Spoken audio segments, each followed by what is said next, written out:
솔로몬이 쓴 노래는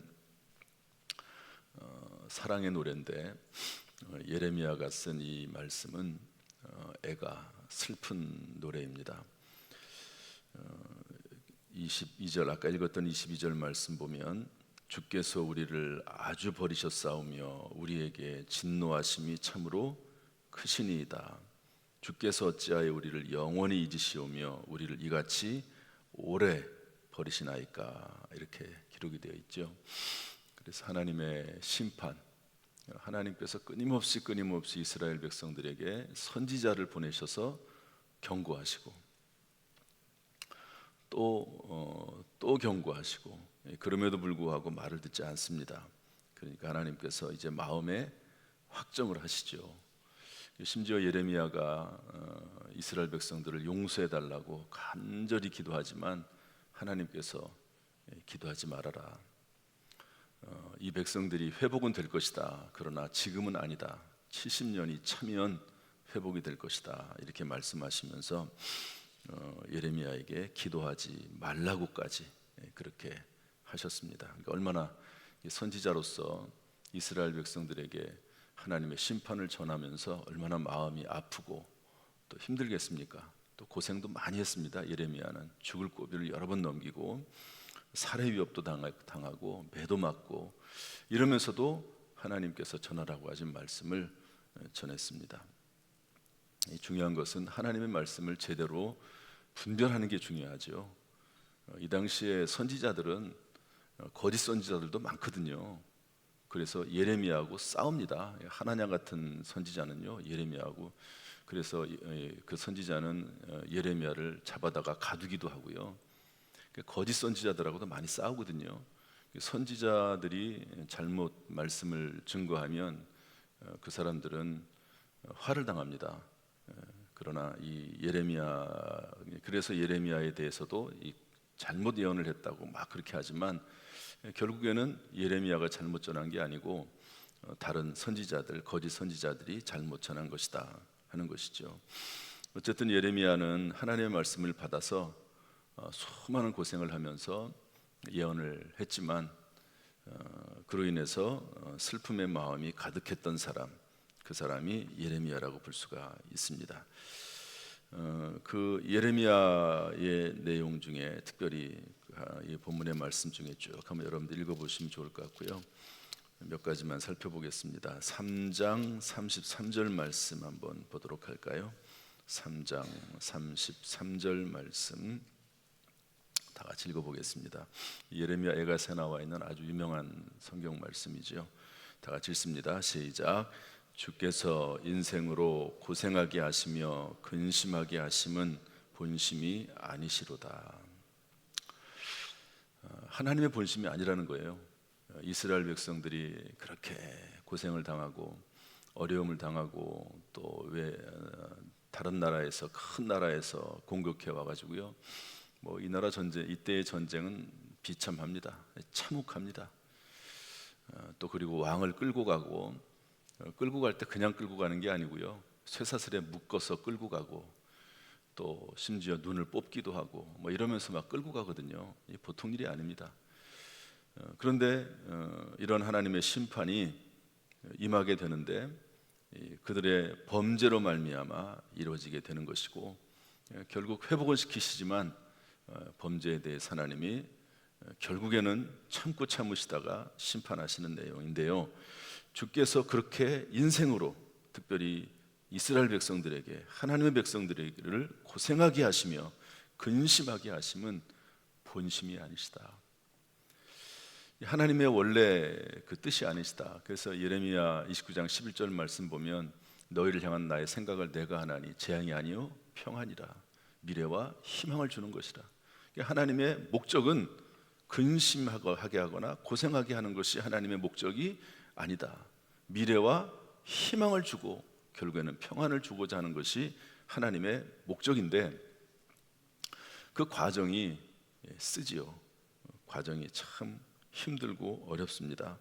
그래서 3장 19절에 보면 뭐라고 되어 있냐면 내 고초와 재난 곧 쑥과 담즙을 기억하소서. 담즙, 쓸개즙이죠. 얼마나 씁니까? 쑥이 또 얼마나 씁니까? 이러한 고초와 재난이 쑥과 담즙처럼 임할 때도 있다. 그러나 하나님의 본심은 아니다. 고생이나 근심 자체가 목적은 아니다. 이렇게 말씀을 해주고 있습니다. 신약성경에 보면 이런 말씀도 있습니다. 징계가 없으면 친아들이 아니다. 하나님께서 근실히 하나님의 백성, 하나님의 자녀들을 징계하신다. 이런 말씀도 있거든요. 하나님이 사랑하시기 때문에, 친아들이기 때문에, 하나님의 참 자녀이기 때문에 때때로 징계가 있음을 말씀해주고 있습니다. 물론 이제 잘못해서 이렇게 징계를 당하는 경우도 있지만 그것 외에도 하나님의 백성, 하나님의 자녀들을 고생하게 하시는 경우도 있습니다. 요셉이 종살이하고 옥살이 13년 정도 합니다. 이것은 엄청난 고생이죠. 그러나 참된 지도자로 만들기 위해서, 아브라함에게 하신 약속을 성취하기 위해서 요셉을 사용하시는 과정입니다. 다윗이 사울 왕을 피해서 10년 동안 쫓겨다니죠. 다윗이 잘못해서가 아닙니다. 하나님께서 다윗을 훈련시키기 위해서, 그리고 다윗을 정말 오직 하나님만 의지하는 사람으로 만들기 위해서 하나님이 그렇게 하시는 거죠. 다윗을 고생하게 하시고 근심하게 하는 것이 그 고생 자체나 그 고생 자체가 목적이 아니다 하는 것을 알려주고 있습니다. 물론 이스라엘 백성들이 잘못해서 광야 40년을 방황하지만 그러나 그 과정을 통해서 하나님 참 백성을 만드는 거죠. 그런 과정, 이유가 있다 하는 것을 알 수가 있습니다. 예수님께서 십자가에 달려 우리의 죄를 대속하시는 정말 고통 중의 고통, 근심 중의 근심을 예수님이 받으셨지만 그러나 이것은 인류의 구원을 위한 하나님의 목적이 있었다 하는 것도 우리는 알고 있습니다. 그러므로 우리 믿는 사람들은요, 모든 일이 합력하여 선을 이루게 되는 거죠. 때때로 그것이 우리의 실수나 범죄로 인해서 생기는 근심, 걱정, 염려, 고난일 수 있고, 그것은 아니더라도 하나님이 우리를 훈련하기 위해서 때때로 우리에게 임하는 고생이나 근심이 있을 수 있지만 그것 자체가 목적이 아니고 하나님의 거룩하신 뜻이 있고 섭리가 반드시 있는 줄로 믿습니다. 그래서 무슨 일을 만나든지 우리 그리스도인들은요, 무슨 일을 만나든지 항상 기뻐하고 쉬지 말고 기도하고 범사에 감사하는 것, 이것이 우리 그리스도인의 마땅한 본분인 줄로 믿습니다. 그럼에도 불구하고 욥처럼 주신 이도 여호와시요 취하신 이도 여호와시니 하나님이 영광을 받으시니라고 하나님 앞에 우리의 예배와 감사를 올려드리는 삶이 있어야 될 줄로 믿습니다. 이런 고난의 때가 지나면 반드시 하나님께서 욥에게 갑절로 복을 주신 것처럼 우리의 인생 가운데 금생과 내생의 상급과 멸관으로 함께 하실 줄로 믿습니다. 이런 은혜가 충만하기를 주님의 이름으로 축복합니다. 오늘 말씀의 교훈은 무엇인가 하는 건데요, 우리 3장 65절 말씀 한번 읽어보겠습니다. 3장 65절 말씀, 우리 이제 기도가 나오는데요, 예레미야가 너무너무 슬프고 아픈 마음으로 기도하는데 이렇게 기도합니다. 우리 3장 63절부터 66절 말씀 한번 읽어보겠습니다. 다 같이 읽어보죠. 시작. 그들이 앉으나 서나 나를 조롱하여 노래하는 것을 주목하여 보옵소서. 여호와여, 주께서 그들의 손이 행한 대로 그들에게 보응하사 그들에게 거만한 마음을 주시고 그들에게 저주를 내리소서. 주께서 진노로 그들을 뒤쫓으사 여호와의 하늘 아래에서 멸하소서.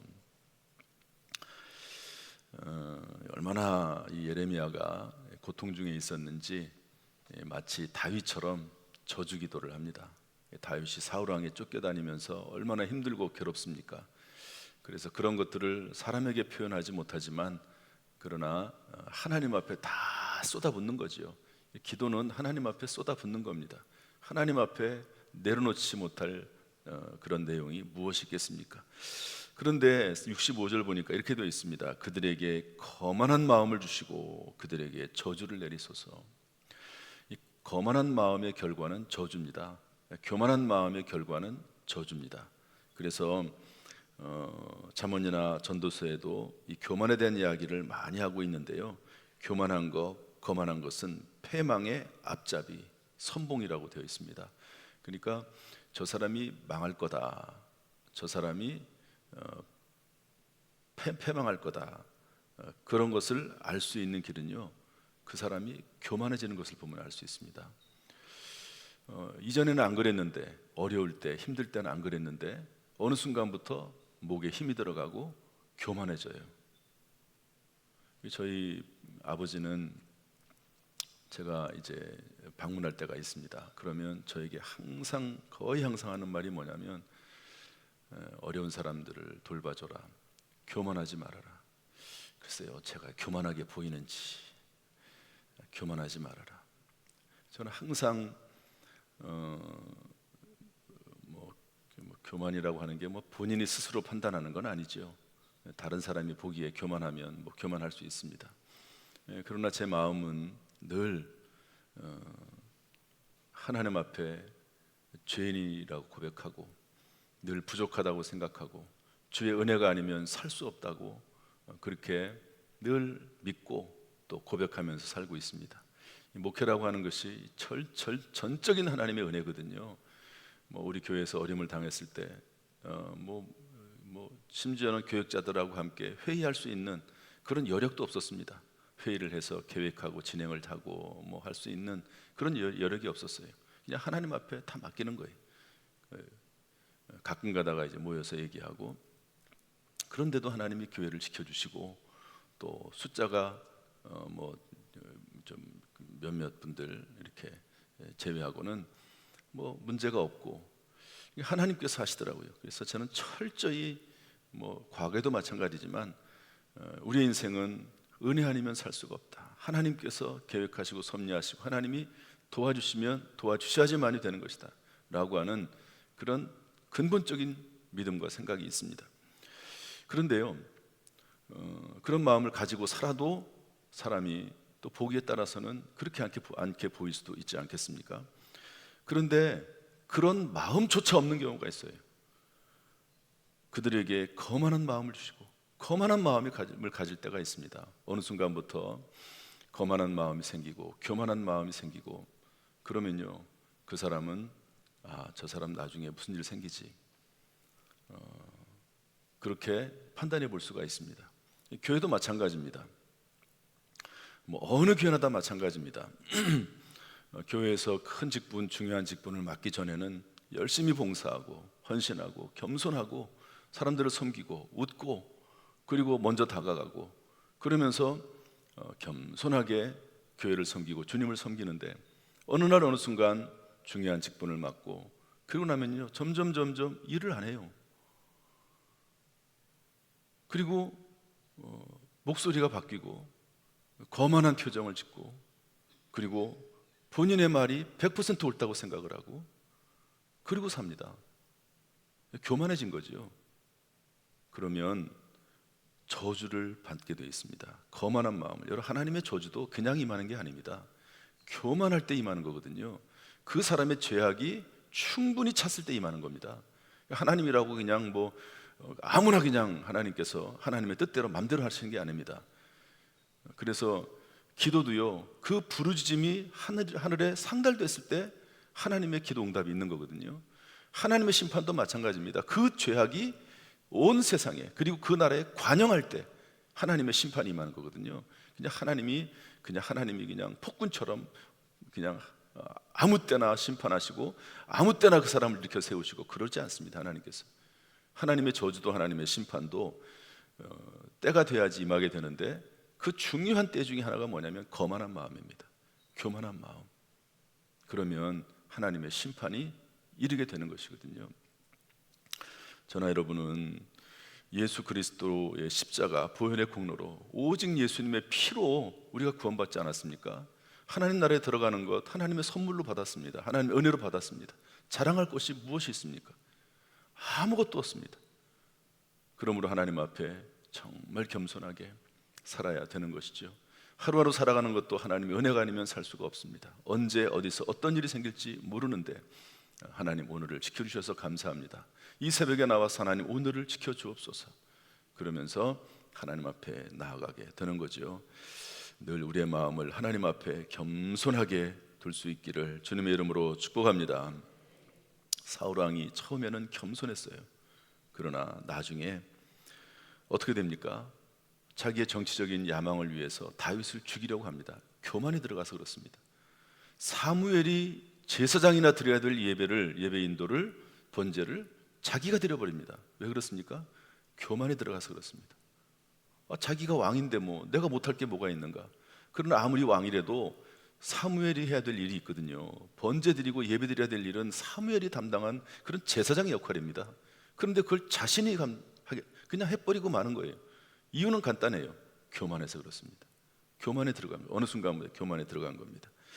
그러므로 여러분 평생 겸손하게 신앙생활 할 수 있게 해달라고 하나님 앞에 기도하시고 늘 예수 그리스도, 예수님을 바라볼 수밖에 없어요.